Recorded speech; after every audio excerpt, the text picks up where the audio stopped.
Welcome back to my YouTube channel. तो हमारे channel में आपका स्वागत है। देखते हैं आज कौन से नेताओं के बीच तीखी बहस होती है। तो बने रहें हमारे साथ। वीडियो शुरू करते हैं। पिक्चर चालू करो बे।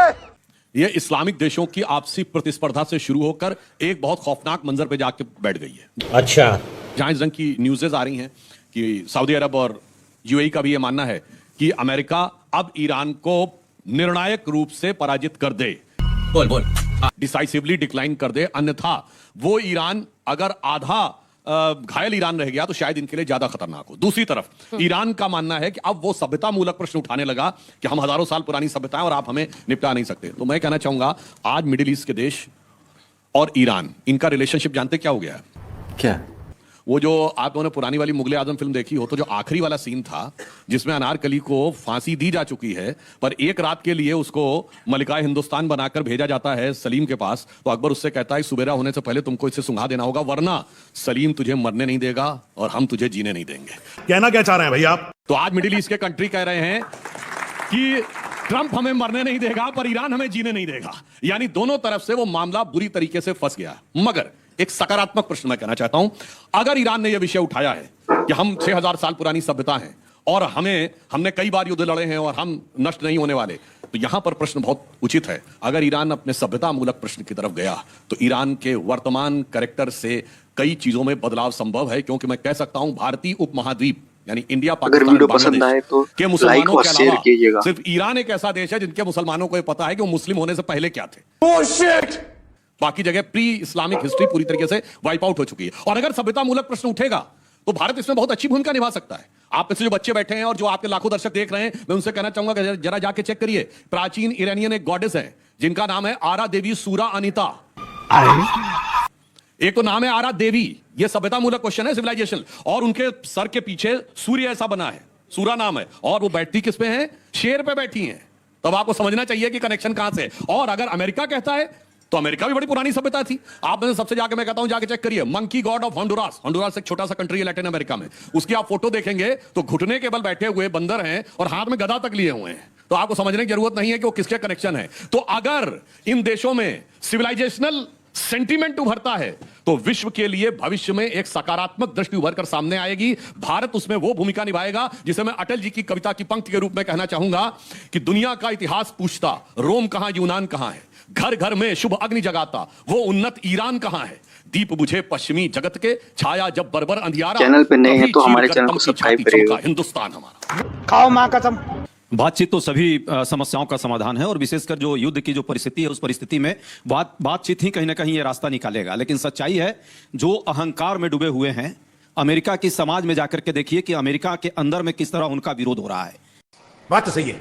लाखों की संख्या में सड़कों पर लोग आकर के ये ट्रंप महाराज का विरोध कर रहे हैं कि भाई तुम अन्याय कर रहे हो। पाषाण युग की बात करते हो, अरे पाषाण युग के बारे में समझते हो क्या है? आपका कोई उस समय अस्तित्व नहीं था।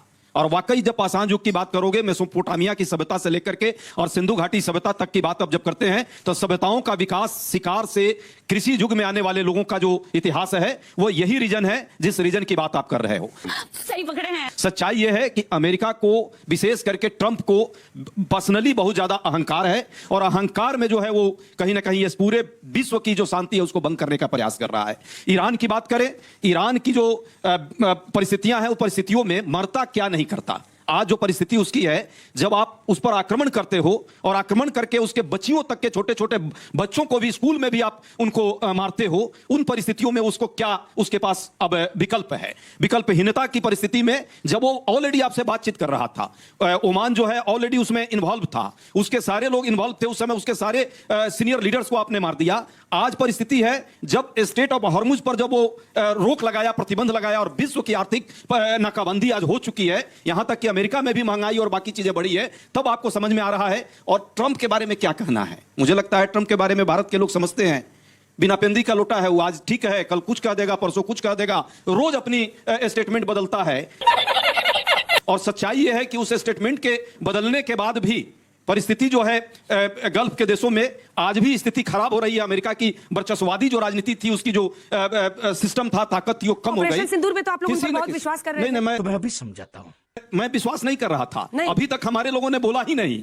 हम तो कहते थे आपको भी बोलना चाहिए था कि विरोध करो यार, ये तो झूठ बोलता है, लेकिन झूठ बोलने के शब्द भी नहीं जब सत्ता पक्ष की तरफ से आया तब हमको लगा कि बोलो, ये गड़बड़ है बाबा। आज भी हम कहते हैं बोलिए। जहां तक बात अभी आपने कही, झोला उठा के किसी दिन देखिएगा ट्रंप ईरान के एरिया से भागेगा। झोला उठा के वो भागेगा, लेकिन मैं कहूंगा कि वो झोला उठाने के लिए वो किसी से अनुमति नहीं लेगा। समझ रहे हो? हमारे विदेश नीति की जो परिस्थिति है, हमको इस बात का दुख है कि आज भी हम जो है ट्रंप के साथ क्यों खड़े हैं, हम इजराइल के साथ क्यों खड़े हैं। विक्टिम है ईरान। मैं नहीं कहता कि ईरान के साथ आप जाकर के बिछ जाइए, लेकिन आप सीधे खड़े रहिए और ये देश की जो विदेश नीति है, न्यूट्रलिटी की विदेश नीति, जिससे कि हमारी राष्ट्रीय हित जिससे सुरक्षित होगा, उस पर हम बात रखेंगे और हम उसी दिशा में आएंगे। बड़ी अच्छी बात कही एक बार रिस्पॉन्ड कर दीजिए। देखिए, इन्होंने जो बात कही, भारत अगर ईरान के विरुद्ध खड़ा होता तो ईरान के विदेश मंत्री कहते कि भारत हमारा दोस्त है और स्ट्रेट ऑफ हॉर्मुज से हमारे जहाजों को निकलने की परमिशन मिलती। अभी पता चलेगा। और इस बात को लेकर अमेरिका भी थोड़ा अपसेट है। उनकी नेशनल इन्वेस्टिगेटिव एजेंसी एनआईए की चीफ तुलसी गबार्ड का वीडियो अवेलेबल है, जिसमें उन्होंने कहा सिर्फ 2 कंट्रीज के जहाजों को स्ट्रेट ऑफ हॉर्मुज से निकलने की परमिशन मिल रही है, चाइना और India.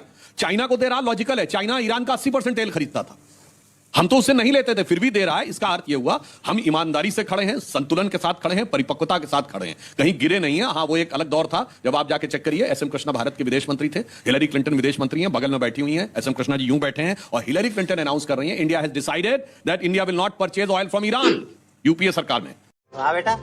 Second thing, 2006 international atomic energy agency IAEA में ईरान के खिलाफ वोटिंग। ईरान चौंक गया कि भारत ने हमारे खिलाफ वोटिंग क्यों की।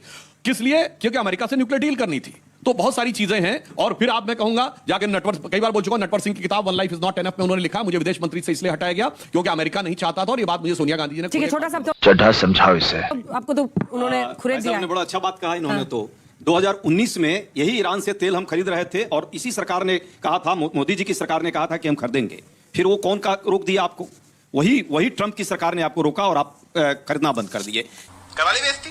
यही हाल हुआ। आपको कहा गया रसा से चले जाओ, रसा से आप खरीद लो, तो 20 फिर आप रसा से रोक दिया, फिर आप रुक गए, आप कहा कि वेनेजुएला से खरीदेंगे तो और यूएस से खरीदेंगे, फिर आप वही बात कर रहे हो। तो ये पलटी मारने की जो ढुलमुल डिप्लोमेसी है ना, मैं फिर कहता हूं कि तथाकथित भी 10 सेकंड तथाकथित विश्व गुरु जो हैं, ये सस्टांग डिप्लोमेसी के जो प्रणेता हैं, मैं कहता हूं आप सस्टांग डिप्लोमेसी मत कीजिए। गजब बेइज्जती है। आप बिछिए मत। हमारे देश की विरासत रही है, हम देश का इतिहास हमारा रहा है, हमारी विदेश नीति निष्पक्ष रही है, न्यूट्रलिटी के साथ और ताकत के साथ सीधा खड़ा रहने की रही है। हर विश्व के समस्याओं पर हम अपना विचार रखते हैं। आज भी विश्व पर संकट है, शांति के पक्ष में खड़ा होकर के और न्याय के साथ खड़ा होंगे। अमेरिका जो है ईरान पर इस समय आक्रमण किया, उनके नेताओं को मारा, उनके बच्चियों को मारा, और कहीं ना कहीं ईरान विक्टिम है आज। इसलिए आपको सच के साथ खड़ा रहना है, पूरा देश आपके साथ खड़ा होगा। ठीक है, बस हवा निकल। किस पार्टी के प्रवक्ता ने जनता के सवालों के जवाब या आपके सवालों के जवाब जो आपको पसंद आए, हमें कमेंट करके जरूर बताइएगा। और आप अगर चैनल पर नए हैं तो हमारे चैनल को सब्सक्राइब करिए, लाइक करिए, शेयर करिए। मिलते हैं अगली वीडियो में। Thank you.